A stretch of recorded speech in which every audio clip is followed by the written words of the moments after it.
Klebsiella pneumoniae. Klebsiella pneumoniae is also called as Friedlander bacilli because it was first isolated by Friedlander. It is a short, plump, straight, gram-negative bacillus.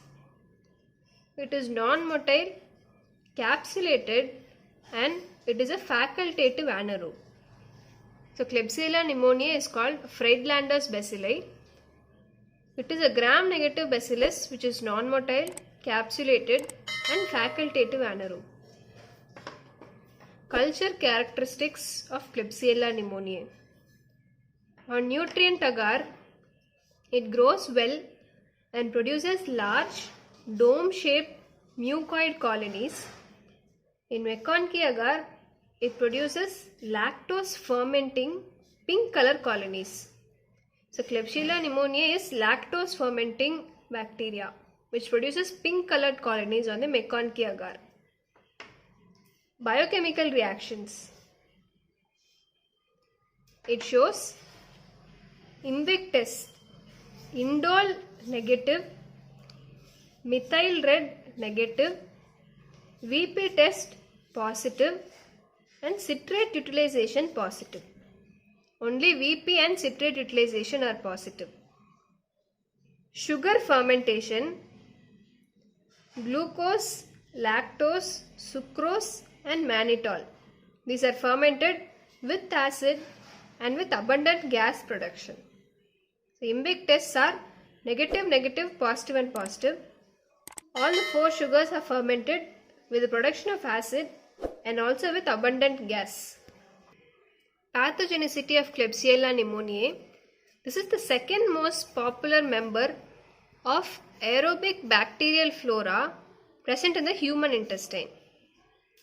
The infections caused by it include pneumonia.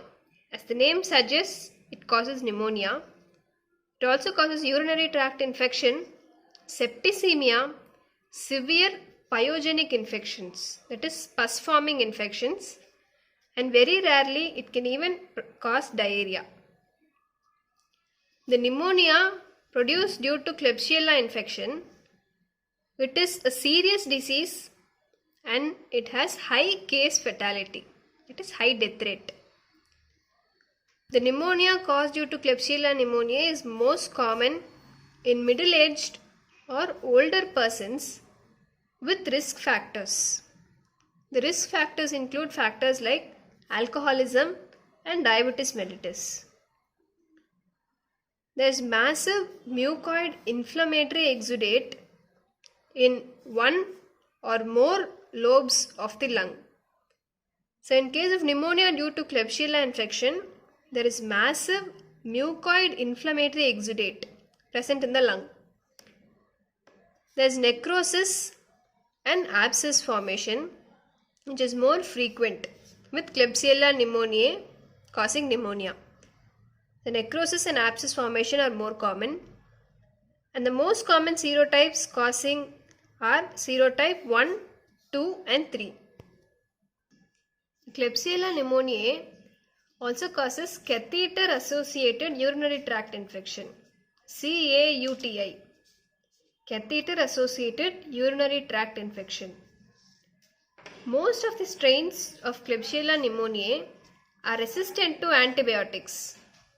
The Klebsiella pneumoniae also causes pyogenic infections like abscesses, meningitis, septicemia, and neonatal sepsis. The neonatal sepsis caused by Klebsiella pneumoniae has high mortality. Coming to the diagnosis of Klebsiella pneumoniae, first is culture. In culture, gram-negative bacillus which are capsulated are visualized. Second is identification. Identification is by performing biochemical reactions as we have seen earlier. IMVIC tests are negative, negative, positive, positive, and sugar fermentations. All the four main sugars are fermented with the production of acid and also abundant gas.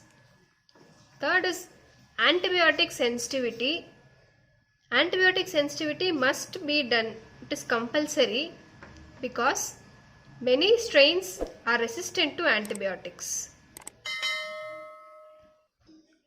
Treatment. Treatment for bloodstream infections is only empirical treatment. 4.5 grams of piperacillin along with tazobactam is given every 6 hours, or 3 grams of cefoperazone sublactam combination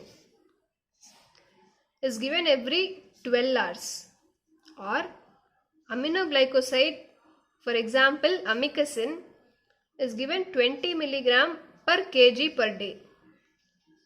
The treatment for bloodstream infections are 4.5 grams piperacillin along with tazobactam every 6 hours, or 3 grams of cefoperazone sublactam combination given every 12 hours, or aminoglycoside like amikacin given 20 mg per kg per day. In case of resistant cases or critically ill patients, the drug used is carbapenems like imipenem and meropenem. So in resistant cases and critically ill patients, carbapenems are used like imipenem and meropenem. This is about Klebsiella pneumoniae. Thank you.